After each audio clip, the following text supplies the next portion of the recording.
Olá, meu nome é Luana e eu faço parte da turma do terceiro período de fisioterapia. O nosso trabalho ficou como tema de doenças relacionadas ao uso inadequado de hormônios, tá? E eu fiquei com a parte de adenomas hepáticos, que são tumores benignos que acometem o fígado, tá? E eles são causados por o alto nível de hormônios, tá? No fígado. E ele geralmente ele é um tumor benigno, tá? Que acomete o fígado. Ele geralmente acomete mais mulheres dos 20 aos 50 anos pelo uso de anticoncepcional, tá? Prolongado. E os homens, eles são acometidos também com mais probabilidade de ser pelo uso de hormônios anabolizantes, tá? Embora seja um tumor benigno, ele causa em algumas pessoas alguns sintomas, tá? Que para o diagnóstico as pessoas ficam incomodadas com dores no abdômen, tá? Dor forte e constante no abdômen, na parte superior direita, e também o adenoma pode se romper e ficar jorrando sangue dentro do abdômen, tá? Então, em alguns casos, geralmente na maioria dos casos, ele é descoberto quando você está procurando por outra doença, vai fazer um exame de imagem, uma ultrassonografia do abdômen ou uma ressonância magnética, uma tomografia computadorizada, aí você acaba descobrindo o adenoma, ou então tendo esses sintomas que eu falei, tá? Que são os casos mais graves. Dessa forma, ele é diagnosticado, tá? E o tratamento do adenoma, geralmente, ele é feito por monitoramento, tá? Do tumor, tamanho do tumor, com exames de rotina e controle de tamanho. E se o adenoma chegar a 5 centímetros, ele já é considerado, tá? Um tumor maligno. Olá pessoal, me chamo Letícia e eu vou falar sobre acne. O que é acne? A acne ela é uma doença de pele que acontece na maioria das vezes devido a alterações hormonais, como na adolescência, gravidez, estresse e até a sua forma de alimentação. Se sua alimentação for bastante doce, refrigerante, gorduras do tipo hambúrguer, pastel, algo do tipo, isso interfere bastante nas suas acne e em questão da pele ser oleosa, envolve sua alimentação. Se você não tem uma boa alimentação, a sua pele reage nisso. E então, o que podemos ver também, a acne hormonal ela ocorre por um desequilíbrio na produção dos hormônios, que quando esses hormônios estão em maior proporção em comparação a outros hormônios do corpo, como estrogênio e progesterona, a pele ela acaba produzindo mais sebos, que é a oleosidade, e os poros ficam obstruídos com excesso de sebo e células mortas. Entendeu, minha gente? Que é devido a isso que se causam as espinhas e é algo assim bem chato, né? Mas existe tratamento? Existe, dependendo do nível e do grau da sua acne. Como vocês podem ver aqui, o antes e o depois. Mas tudo depende da avaliação dermatológica.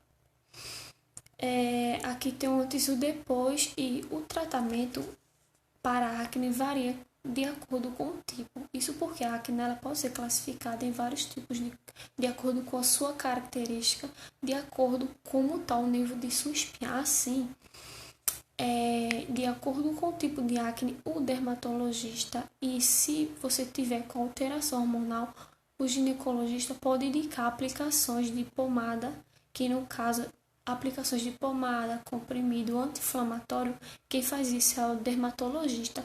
E já em questão de em questão de controle hormonal, quem faz isso é o ginecologista, que pode te passar vários tipos de anticoncepcional, algo do tipo assim, certo?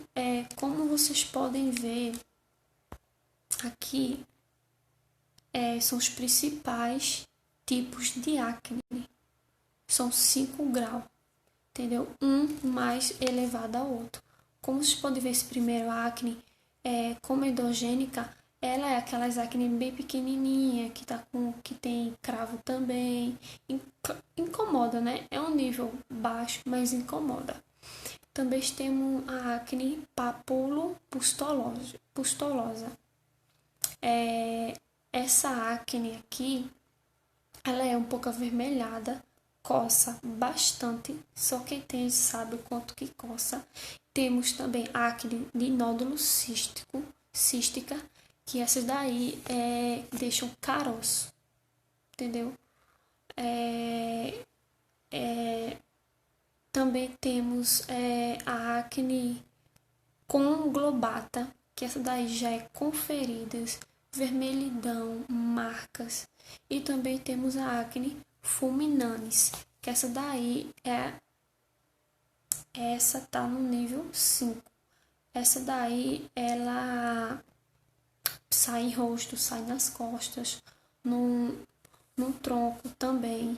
E quando se chega a esse nível, o certo é o que? Acompanhamento dermatológica, e se for preciso, se houver alteração hormonal, o ginecologista. Vamos voltar aqui para a causa da patologia. A causa da patologia, ela é caracterizada pela inflamação da região do folículo piloso e da glândula sebácea, que acomete geralmente a região da face do tronco, devido também a alterações hormonais e características genéticas. Boa tarde, meu nome é Wallace e eu vou falar sobre a infertilidade que é causada pelo uso excessivo de hormônios no corpo humano.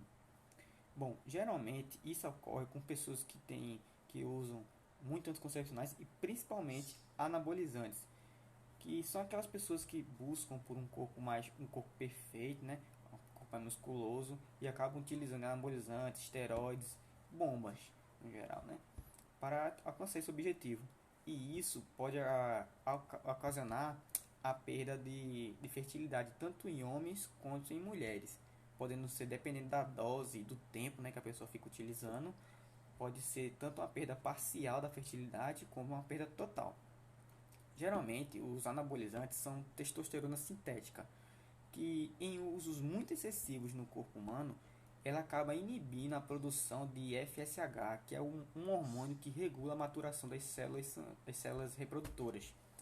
E isso no homem acaba ocasionando a parada de produção de espermatozoides, e na mulher acaba causando irregularidade menstrual e nos ciclos ovulatórios. Mas também nem tudo está perdido, né? Caso não tenha acontecido a perda total da fertilidade, se tanto o homem ou a mulher pararem de usar a droga, o corpo volta no caso do masculino, volta a produzir espermatozoides, e na mulher ocorre a regularização da menstruação.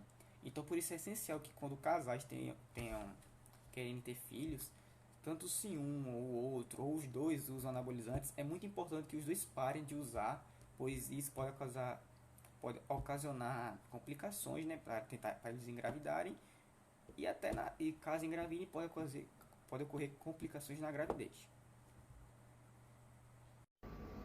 Bom, eu vim falar das alterações comportamentais pelo uso dos hormônios.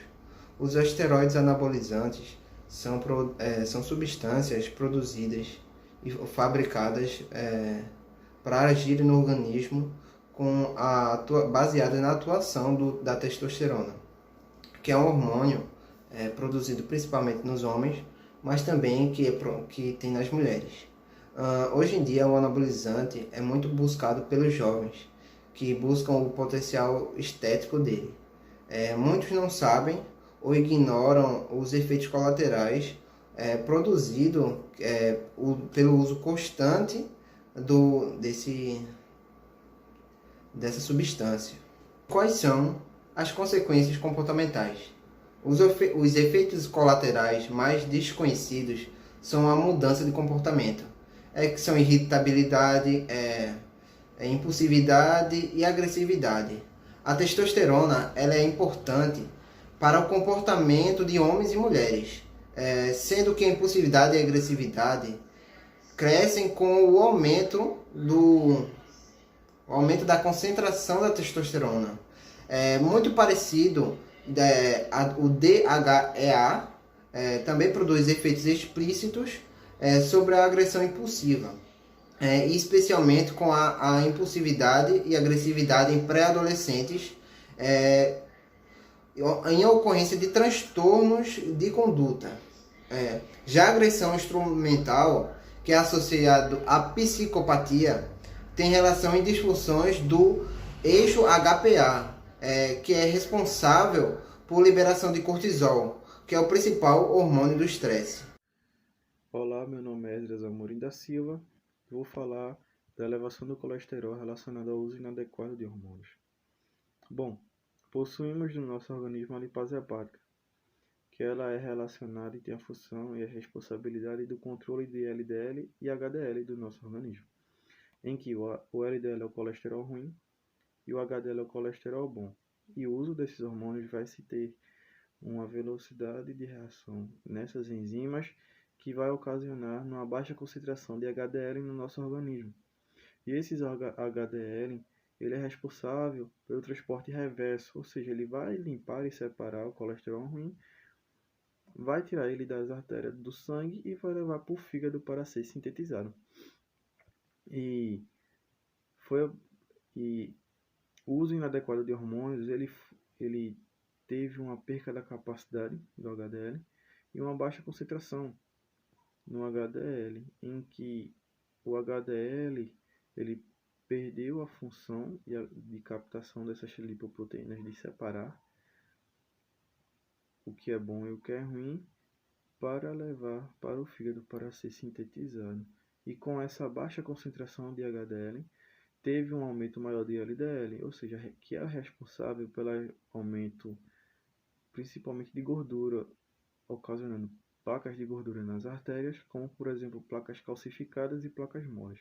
Essas placas moles, elas são placas principalmente instáveis, que são facilmente deslocadas, que podem gerar trombose e coágulos. E essas placas, elas podem também ocasionar principalmente infarto agudo do miocárdio. Arteriosclerose precoce, que foi observado em indivíduos jovens, normalmente há cerca de 28 a 29 anos, com uso inadequados e de doses altas desses hormônios. Foram vistos esses casos, e também o desenvolvimento de dislipidemias associadas às doenças cardíacas relacionadas ao uso inadequado desses hormônios são principalmente relacionadas às doenças arteriais coronarianas, que são pela presença de placas nas artérias coronárias, que vai fazer com que se tenha um estreitamento dessas artérias, limitando o fluxo sanguíneo para o coração, que vai ocasionar dor no peito e também ataques cardíacos. A presença de calcificação nas artérias por conta do grande aumento de LDL, gerando assim a presença de placas calcificadas que vão se grudar ali ao redor das artérias. Também a hipertrofia no coração, a perca da contração, a perca da função de contração do coração e também aumento da pressão arterial, como consequência do uso desses hormônios. O aumento na viscosidade do sangue também são outros fatores relacionados a doenças cardíacas, podendo ocasionar ataques cardíacos de formas prematuras e também problemas na pressão arterial e entre outros, ocasionando uma maior dificuldade no funcionamento do coração e causando também restrições.